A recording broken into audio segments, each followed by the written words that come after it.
Hi friends, students and dear children. You are watching Bhaskar English Point and I am Kumar Bhaskar. आज मैं आपको article chapter से संबंधित use of the पढ़ाने जा रहा हूँ। इसके पूर्व के वीडियो में आर्टिकल पार्ट 1 में मैंने आपको एन के यूज़ को पढ़ाया और उस पर BVA क्वेश्चंस पे आपको समझाया। आज आइए हम लोग पढ़ते हैं यूज़ ऑफ दी को। यूज़ ऑफ दी के कॉन्सेप्ट को समझना बहुत आवश्यक है। बिना कॉन्सेप्ट समझे, बिना इसके अंदर के बातों को समझे आप दी के प्रयोग को ढंग से समझ नहीं सकते हैं। यद्यपि आप बचपन से दी को पढ़ते हैं, लेकिन आप दी के ऊपर ढंग से अच्छी तरह से नॉलेज नहीं ले पाते हैं। इसलिए बच्चों, मैं कोशिश करूँगा कि आपको वह कॉन्सेप्ट दे दूं जिससे आप दी के प्रयोग में गलती नहीं करें। तो आइए हम लोग पढ़ते हैं यूज़ ऑफ दी को। पहला रूल है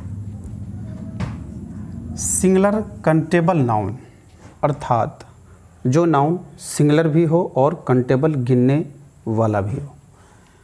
singular common noun, singular common noun उसी को कह लीजिए हो तो उसमें आप दी का प्रयोग अवश्य करें। उसमें दी लगता ही है। जैसे आइए बच्चों देखते हैं एग्जाम्पल में, dash cow is an animal. Cow यहाँ पर आपको सिंगुलर काउंटेबल नाउन है और इसीलिए जहाँ भी सिंगुलर काउंटेबल नाउन का बोध होता है उसमें हम लोग दी का यूज़ करते हैं। तो इसमें आप लगाएंगे दी। डैश लायन इज स्ट्रॉन्ग, शेर मजबूत होता है। तो सिंगुलर काउंटेबल नाउन से यदि पूरे जाति का बोध हो जाता है तब हम लोग उसमें दी का यूज़ करते हैं। तो the lion is strong. Dash cat is active, बिल्ली फुर्तीली होती है। अगर सिंगुलर काउंटेबल नाउन कहने से उस जानवर, व्यक्ति, वस्तु, स्थान के पूरे जाति का बोध हो जाए तो आप उसमें दी का प्रयोग अवश्य करें। इसलिए दी कैट इज़ एक्टिव यानी कि बिल्ली फुर्तीली होती है। अगर इसका अर्थ निकालें तो cow is an animal, the cow यानी कि गाय एक जानवर होती है।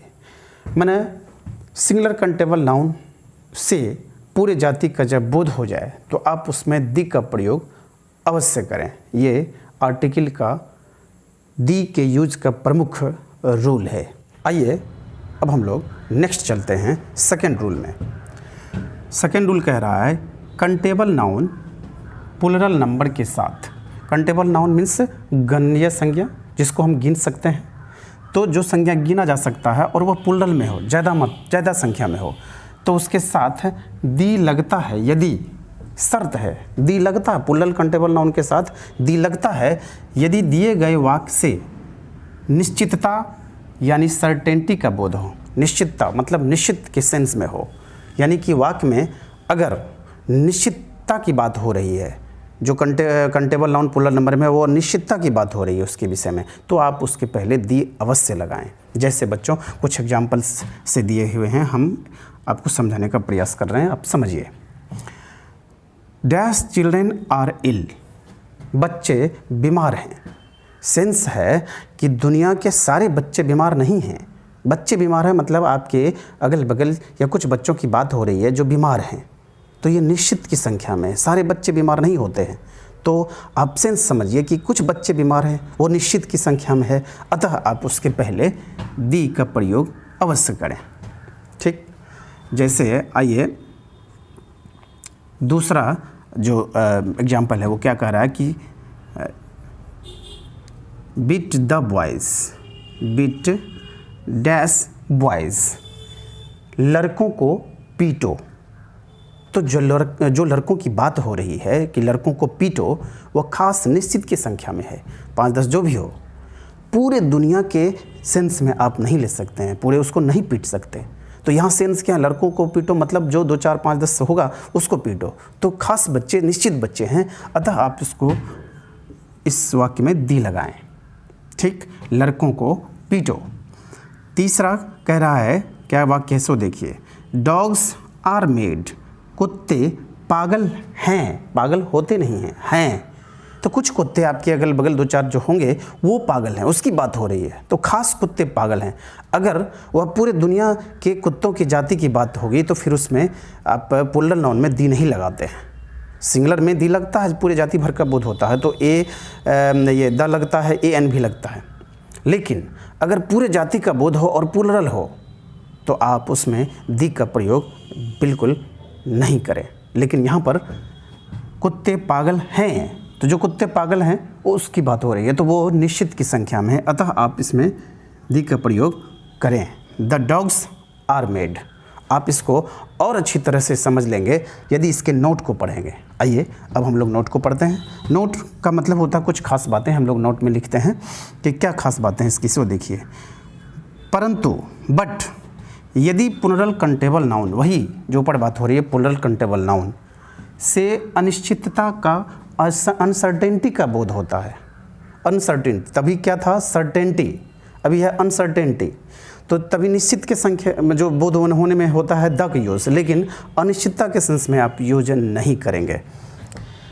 बोध हो तो उसके पहले दी का प्रयोग नहीं होता है बच्चों। जैसे आइए कुछ एग्जाम्पल से हम लोग समझते हैं। डैश चिल्ड्रेन आर नोटी, बच्चे नटखट होते हैं। समझिए कॉन्सेप्ट को आप पकड़ने का प्रयास कीजिए कि बच्चे नटखट होते हैं, तो दुनिया के सारे बच्चों की बात हो रही है। और अगर कंटेबल नाउन प्लूरल नंबर में पूरे दुनिया की बात हो तो आप उसमें दी का प्रयोग न करें।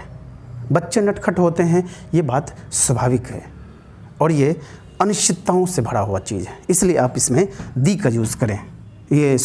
नो आर्टिकल यानी दी का प्रयोग नहीं करें। दूसरा एग्जाम्पल जैसे लीजिए, काउज आर सिंपल, गायें सीधी होती हैं। तो दुनिया की तमाम गायों की बात हो रही है, सारे काउज की बात हो रही है, गायें सीधी होती हैं।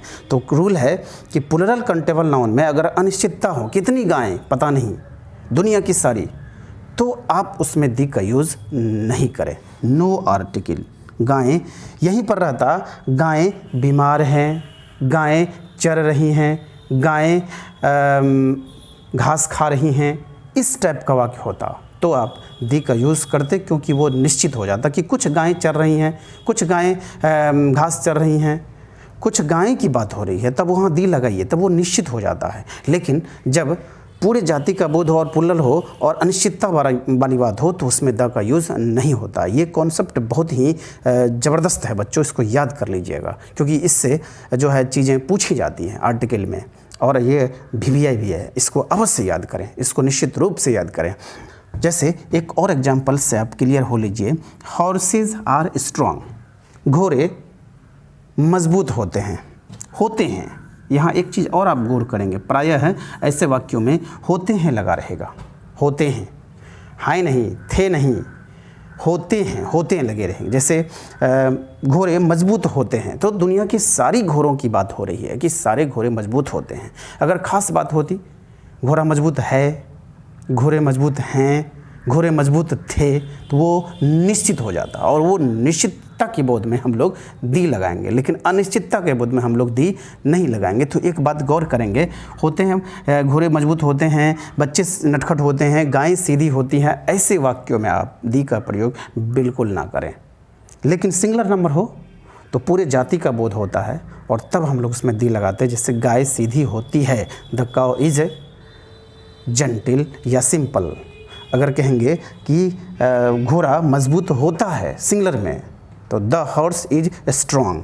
कहेंगे बच्चा नटखट है, बच्चा बीमार है, अगर वह सिंगुलर में होगा तो दी का प्रयोग अवश्य करें। ये बच्चे रूल जो है काफ़ी महत्वपूर्ण है और इस रूल से क्वेश्चंस आते हैं एग्ज़ाम में, आप अवश्य इसको समझ गए होंगे। चलिए आगे बढ़ते हैं। नेक्स्ट है, आइए रूल नंबर 3।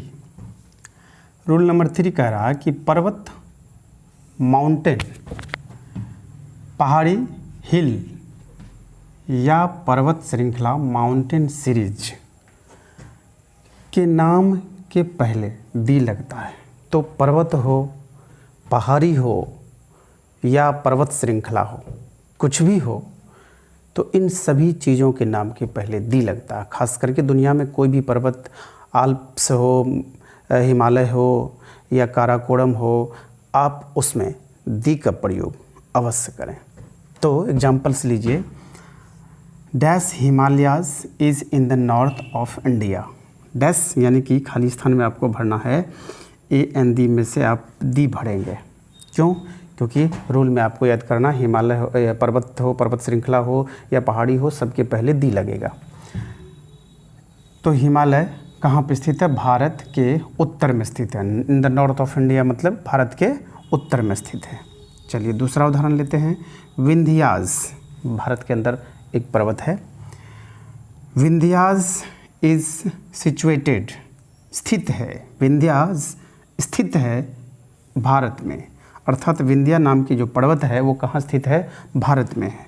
तो विंध्याज के पहले आप लगाइए दी विंध्याज। आइए फिर आल्प्स भी पर्वत है।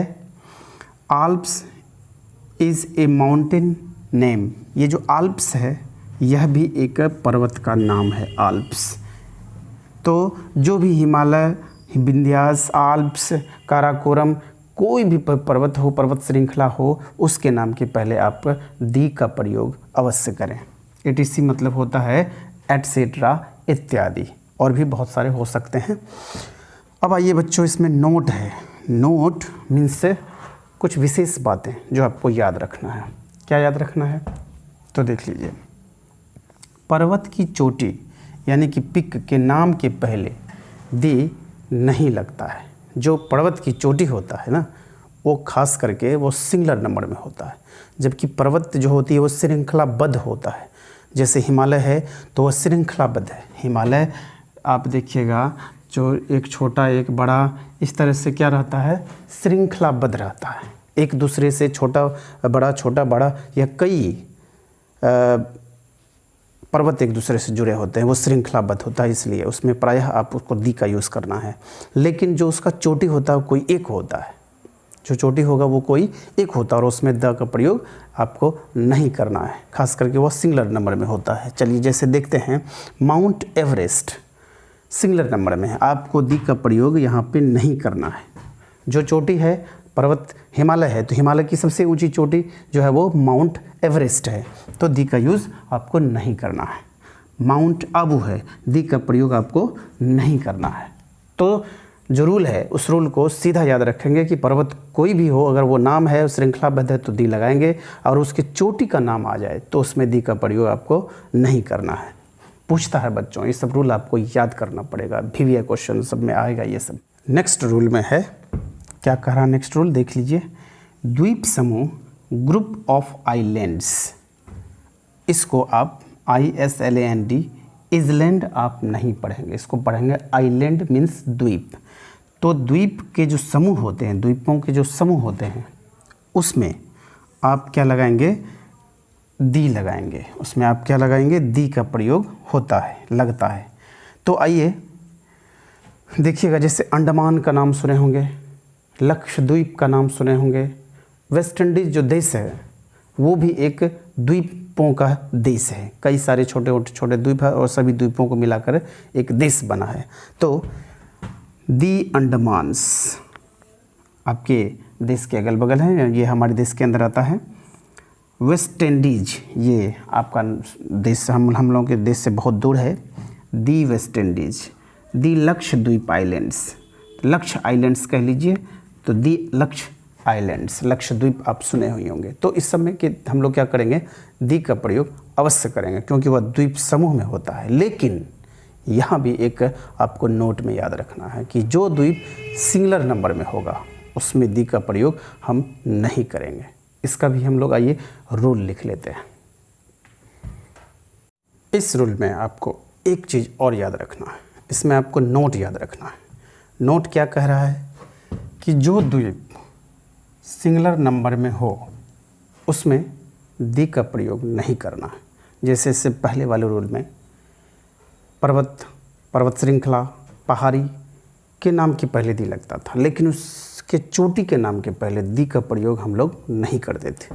ठीक उसी प्रकार इसमें भी है कि द्वीपों के नाम के पहले दी लगाते हैं, लेकिन जो द्वीप सिंगुलर में हो उसमें हम लोग द्वीप का प्रयोग दी का प्रयोग नहीं करेंगे। जैसे जावा, नो आर्टिकल। जावा जो है वो द्वीप का नाम है, संसार में कहीं स्थित है, आपके भारत के आसपास नहीं, कहीं पे है जो स्थित है। जावा नामी है, यह लोग जानते हैं, जावा एक द्वीप है, तो no article. Sumatra, no article. Ceylon, no article. ये सब हालांकि नहीं पूछता है, ये थोड़ा सा याद रखना थोड़ा मुश्किल होता है, लेकिन पूछता वही चीज़ जो नॉर्मल है, जैसे पर्वत का नाम है, जैसे पर्वत की चोटी का नाम है, द्वीप का नाम है, ये सब पूछता है। जो चीज़ें ज़्यादातर लोग नहीं सुन पाते हैं या ज़्यादा उसको पता नहीं, जैसे आप जावा हो, सुमात्रा हो, इस सब का नाम नहीं सुने होंगे, तो ये सब प्रायः नहीं पूछा जाएगा और अभी तक पूछा भी नहीं गया है। जैसे आपको धार्मिक ग्रंथ, ये सब पूछा जाता है। जो चीज़ नॉर्मल है, जो याद रखने योग्य है, जो सब जानते हैं, उसमें बच्चों दी का प्रयोग अवश्य होता है और वो पूछता है। जो सब जानते हैं, सबके नज़र में रहता है।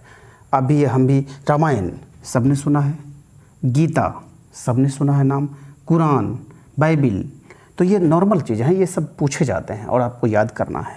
तो नेक्स्ट रूल में है कि धार्मिक ग्रंथ जो होता है, रिलीजियस बुक या काव्य, महाकाव्य कह लीजिए, इसको आप महाकाव्य कह लीजिए, काव्य कह लीजिए, एपिक जिसको इंग्लिश में बोलते हैं, तो रिलीजियस बुक, एपिक, इन सब के नाम के पहले आपको दी का प्रयोग करना है। जैसे रामायण, दी रामायण, गीता, दी गीता। गीता भगवान श्री कृष्ण का जो गीता है वो किसी लड़की का नाम मत समझ लीजिएगा कि गीता, और गीता अगर किसी लड़की का नाम हो तो वो प्रॉपर नाउन में आता है और प्रॉपर नाउन के पहले हम लोग दी का प्रयोग नहीं करेंगे। तो उस सेंस में, लड़की के नाम के सेंस में आपको दी नहीं लगाना है, लेकिन ये बुक, रिलीजियस बुक यानी धार्मिक ग्रंथ के सेंस में आपको दी लगाना है। जैसे कुरान है, दी कुरान, बाइबिल है, दी बाइबिल, तो इस सब में दी का प्रयोग हम लोग करते हैं बच्चों। आज हम आपको 5 रूल लिखाए हैं। इसके अगले वीडियो में हम लगभग जो बचे हुए रूल है उसको मैं लिखा दूंगा और उसको लिखाने के बाद आपको मैं मॉडल दूंगा, उस पर VVI क्वेश्चंस दूंगा जो परीक्षा में पूछे गए हैं और आने वाले एग्ज़ाम्स में VVI हैं, वो हम आपको नेक्स्ट वीडियोज़ में लाएंगे। तो आज के इस सेशन में, आज के इस क्लास में आपको 5 रूल्स लिखा है, इसको आप देख लीजिएगा, अच्छी तरह से याद कर लीजिएगा। बच्चों, यदि वीडियो आपको पसंद आ रहा होगा, पढ़ाई आपको मेरी पसंद आ रही होगी, तो आप निश्चित रूप से अपने दोस्तों में, अपने रिलेटिव्स में शेयर करेंगे और हमें कमेंट ज़रूर करेंगे। कुछ बच्चों का कमेंट बहुत ही अच्छे कमेंट आते हैं। आपको कुछ कमी भी लगे तो आप वो भी ज़रूर करें कि सर इसमें आपने ये कमी है और इसको आप सुधार सकते हैं। तो मैं वीडियोस में जो चीज़ें कमी आपको लगे वो ज़रूर बताएं, जो अच्छी लगे उसकी भी आप सराहना ज़रूर करें, ताकि हमारा हौसला अफजाई हो और हम अच्छे से अच्छे टॉपिक पे, अच्छे से अच्छी बातों पे हम वीडियो बनाएं और आप तक पहुंचाएं। बच्चों, आपको अंतिम में एक बात सिर्फ और बताएंगे कि आप रेगुलर पढ़ें, किसी भी चीज़ को पढ़ें, रेगुलर पढ़ें और जो चीज़ याद करें उसको रिवाइज़ करें और उसको बार बार देखें। ऐसा नहीं कि एक दिन पढ़ के उसको छोड़ दें, उसको पढ़ें और उसको रेगुलर याद करके रिवाइज़ करते रहें, लिख करके याद करें। कुछ बच्चों का जो है मेरे पास कंप्लेन आता है कि सर हमें याद नहीं होता, सर हमें बहुत दिनों तक उसको हम याद नहीं रख पाते। तो आपके लिए जो मुख्य बातें हैं यही है कि जो भी याद करें वो लिख करके याद करें और सप्ताह में यानी कि एक रूटीन बना लें और उस रूटीन के तहत आपको याद किए गए चीज़ों को आप रिवाइज़ करते रहें। बच्चों, मुझे यकीन है और आप यकीन मानिए कि बार बार रिवाइज़ करने के बाद आपके जो सॉफ्टवेयर में, माइंड रूपी सॉफ्टवेयर में वो छप जाता है और आपको फिर भूलने की आदत छूट जाती है। भूलने की आदत हर किसी के साथ होती है, आपके साथ, मेरे साथ, सबके साथ। लेकिन वही लोग नहीं भूलते हैं जो चीज़ों को बार बार रिवाइज करते हैं। तो आज बस इतना ही। आपका बहुत बहुत धन्यवाद। Thanks a lot for watching my video.